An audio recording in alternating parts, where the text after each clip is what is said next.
Welcome to the GCN Show from Christchurch, New Zealand. Welcome to the GCN Show. Welcome to the GCN Show. From the Tour of Flanders, welcome to the GCN Show.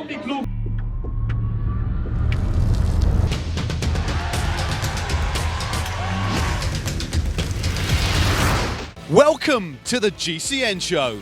The 100th edition of the Ronde van Vlaanderen and the Tour of Flanders has literally just finished behind us here, and later on in the show we will be discussing exactly how the race was won. Yeah, and we'll also find time to show you the very best new tech, of which there is some really exciting stuff, and probably even all our usual features as well. Including 2 wattage bazookas. The Cobble Classics are always a very popular place to launch your brand new tech, and this year has been no different. The big brands have chosen the mystique of the cobbles to launch a few new things. So first up, Si and I took a look at the brand new Trek Domani, as used by Fabian Cancellara for second place at the Tour of Flanders. This is the all-new Trek Domani that's being launched to coincide with the Classics in April 2016. Now, they've been working on this new model for the last 3 years, and there are 3 key changes that they've made. So firstly, there's an adjustability here at the rear ISO-speed decoupler. There's an ISO-speed decoupler now at the front, and they've also got some new material on the handlebars to put even more compliance there as well. So now they have changed the seat tube. It isn't actually a tube really at all, is it anymore? So they've got this slider here at the rear, which you can see. Now, if you put that right to the top, that is the stiffest setting. If you put it right to the bottom, that's the one that gives the most compliance. It's actually 14% more compliant than the previous model. So effectively, you could tune the ride from super buttery smooth tarmac, where you need the bike to be as stiff as possible, right through to as cushy as you can for, I don't know, dare we say, pavé or gravel. Then we also stopped by at our friends from Zipp, because they have some very shiny new carbon fibre on show. Let's start with this brand new NSW wheel. Now, you'll be very familiar with this concept of Zipp. We've seen the 808 and 404s in our videos before, but that technology has now gone right down to the 303, which was released this week. Now, this is a particularly exciting concept. You'll recognise the 808 Firecrest. What you might not think you've seen before is the fact there's a disc rotor on one. So yes, there aren't many bikes at the moment that are aerodynamic with disc brakes, but Zipp are ready when they come, because they are coming. Oh yes. And there's also, thank you Dan, a 404 as well, and a 303 that already exists. So they've got every base covered, I guess. Now, Zipp have also been very busy elsewhere apart from wheels. So this is the brand new Zipp SL Speed stem, which comes in at just 123 grams for the 100mm version. Now, we've seen plenty of sprinters over the last few years that are really opting for the very chunky sprint stem, but this is almost as stiff whilst being a hell of a lot lighter. So no doubt we'll see some of the sprinters using this very soon. And to finish with, thanks, Si, we have got their brand new seat post as well, which comes in 25 grams lighter than its predecessor at 170 grams or 172, depending on the diameter that you purchase. But not only is it lighter, they've also spent a lot of time working on the clamping mechanism here. So firstly, it's a 1-bolt design, which makes it very user-friendly and easy to use, but they've also made sure that it's very strong as well. So they've been doing some tests on it at the nose of the saddle, placing loads, and it's performed very well indeed. Nothing more aggravating than when your saddle tips downwards. And now it's competition time, and this one, it's a real biggie because, believe it or not, we're giving away, pause, a bike! Oh yes. While many people will focus in on the cobbles of Northern Europe at this time of year, the cycling mecca of the Basque Country hosts one of the best week-long stage races of the year. And to celebrate that fact, Orbea, who are a brand from that very region, are giving away a top-end Avant M20 ID. Look at that, what a beauty! Now, all you've got to do to enter this competition is head over to our Facebook page, all the details are on there, or there will also be a link in the description below this video. And next up is the results of the 3rd ever GCN Quiz. 10 questions, 1 big winner, 10 random spot prizes. Drum roll, please. I don't know, I'll do the drum roll without... Well, that was it was a weak drum roll, but the winner is Matt Burrows. Well done, Matt. And the rest of the winners just underneath here. Well done, Matt. Well done, Matt.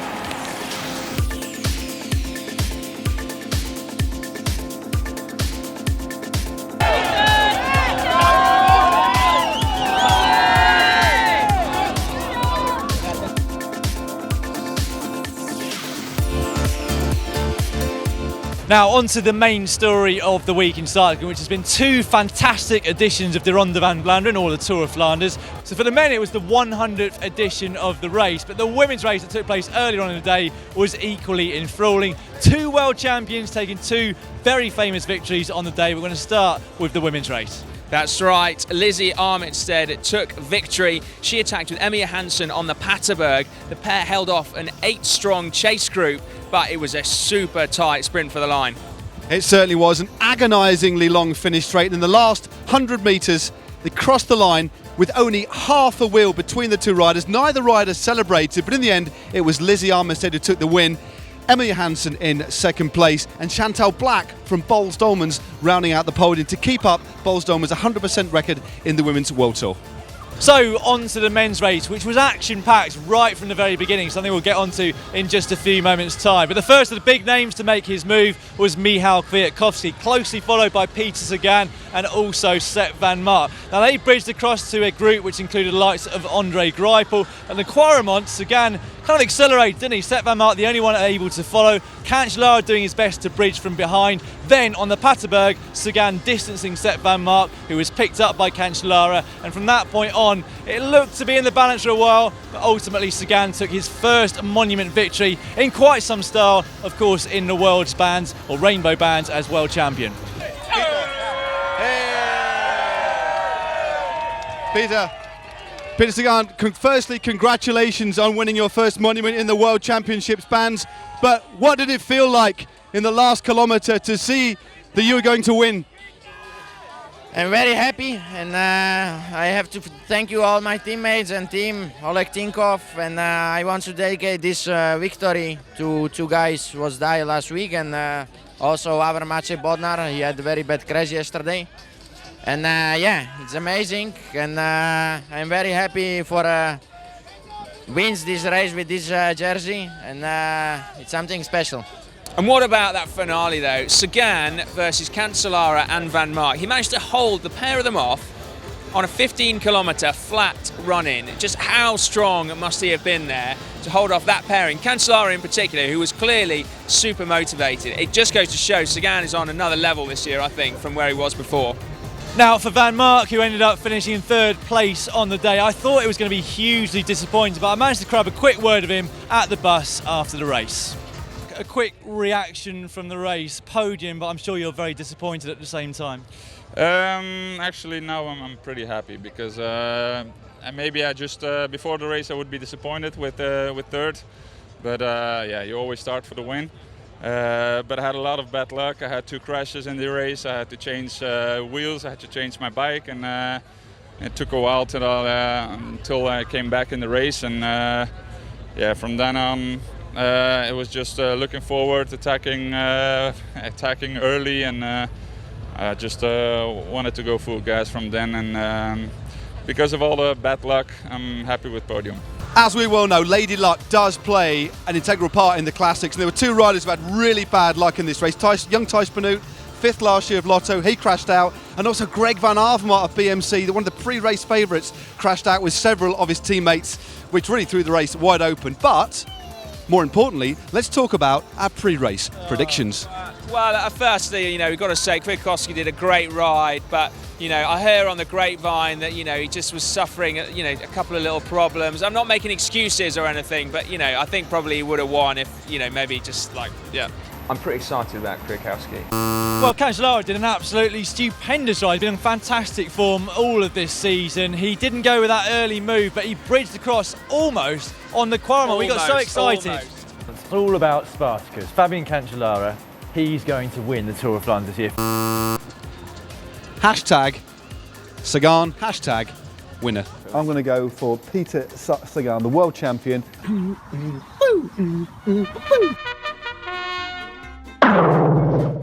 It's now time for cycling shorts. Well, you might have noticed we've got a bit of a change of location. It's nearly 9 o'clock in Belgium. We've had a long day, a brilliant day, but we're here for the remainder of the show in a nice little Belgian cafe with some welcome beer. Yeah. Right, well, let's start with cycling short, shall we? And some great news. Marianne Vos is not long into her comeback, which was from injury, which is probably pretty much as long as Dan's retirement. She has just won her first UCI race, the Peyo Hills Classic in Belgium. And more great news for women's cycling. A couple of weeks ago, or a week or so ago, the Women's Tour de Yorkshire announced £50,000 prize pool. But not to be outdone, the Women's London Surrey Classique is announcing €100,000 in prizes, which is equal to that on offer in the men's race. That really is great news yet again. Now, lots of you will have seen our April Fool's joke last week, whereby I made a return to the professional peloton with team dimension data. Most of you got the joke, some of you didn't. But did you see that Jens Vogt actually is making a comeback with Team Leopard? He's coming back 44 years of age. I think that actually That was an April Fool's might as be an well, April mate. Fool's. Was it? But back to serious news, actually. This was brilliant, right? Okay, so CX Magazine in the US got a great scoop. So the disgraced Belgian rider, Femke van der Driesch, she was the one that was caught at this World Cyclocross Championships. She had a motor in one of her spare bikes in the pit area. Well, so she was forced into retirement, but she's coming out of it already, and she's going to race the first ever electric bike race at the Sea Otter Classic. How nuts is that? I think that was an April Fool's joke, Si. Yeah, I think that was another April Fool's. Pretty but sure. April Fool's aside, how about this? You might have to live in London to appreciate this. Look Mum No Hand, the cycling cafe, to celebrate the classic season, they've got a brand new dish. Steak cooked on pavé. Take a look at this. Well, it looks nice, but I'm pretty sure. I think that might Pretty sure that's be April Fool's April as well. Fool's, Matt. Yeah. All right. You lot are idiots. But anyway, April Fool's, I mean, the Inner Ring did sum it up. It was quite an eventful April Fool's Day, but the Inner Ring summed it up very, very well. Pro cycling, where the April Fool's stories are sometimes indistinguishable from what happens on the other 364 days of the year. Well done, the Inner Ring. That is very true. And the amount of people that genuinely believe Dan was coming out to back to the pro ranks, I think you should feel good about that, mate. Including Thank you for believing. My mum texted me about that. She couldn't believe it. Well, she did. It's time for GCN's Wattage Bazooka. This week's Pro Wattage Bazooka, and we were sport for choice at Flanders in the men's and women's races, has to go to Peter Sagan. It was essentially a double Wattage Bazooka, one on the Patenberg, and then second, a long-range one all the way to the line in Oudenaarde. Yeah, well deserved. So not only did he win his first monument, he also takes his first Wattage Bazooka. Sags, if you're watching, get in touch. We'll send you bazooka to you, basically. Yeah, you'll get a GCN bottle. Yeah. It's easy to send a bazooka. It's not, is it? We might get stopped at customs. But anyway, we'll sort that out. Don't worry about it. All right, so how about the GCN Viewer Bazooka? We've had some absolutely brilliant ones to sort through. This one, I think, which was under the GCN show last week, from Tobias Dowhouse. He says, Barnabas Purbrook of London Dynamo Cycling Club, that's got to be a great name actually, rode off the front of a road race in Liverpool, 2s and 3s category, and held off the bunch for 2 hours. He said he held 400 watts for 2 hours, which is remarkable. So fair play, Barnabas Purbrook. Yeah. You definitely deserve a Wattage Bazooka. You certainly do. Now, for the first time ever, we've got a special mention on this week's Wattage Bazooka segment, and it goes to Zhi Richardson. Now, as we already mentioned, we did the last 100 kilometres of the Tour of Flanders on the day itself. And there were 2 time segments, and over both of them, Zhi went for it, and he got second place on the Strava KOMs on both, behind none other than Greg Van Avermaet and Dries Devenins, both current pros. Absolutely incredible performance, although it has to be said, you wouldn't have been able to do it without Matt giving an incredible lead out to the foot of the climbs and me giving him lots of encouragement 100 metres behind. I actually stopped, I swung off and stopped so harshly, it was a backwards Wattage Bazooka. It's not often you hit the bottom of a climb in 53.11, is it? It's not. Yeah, Matt certainly did that. Yeah, no, that was amazing. What a day we've had. It's been brilliant. I'm blowing. Zhi did also take an outright KOM, as somebody found on Twitter. So Niels Tepas, thank you very much. Yeah, he did take a KOM in front of 17,000 riders. Well done, Zhi. Hi, too. 17,000 riders. Hi, three. Yeah, no, I'm quite surprised, if I'm honest with you. I did give it a nudge, pretty hard. Certainly did. And I couldn't feel my legs for quite a while. It's one of the biggest nudges I've seen you give for a long, long time. That was a full nudge. Yeah. But anyway, thanks guys for the shout out. Keep sending in your Wattage Bazookas as well, just so someone doesn't get any more. Yeah, there's no more. Okay, done. I'm empty.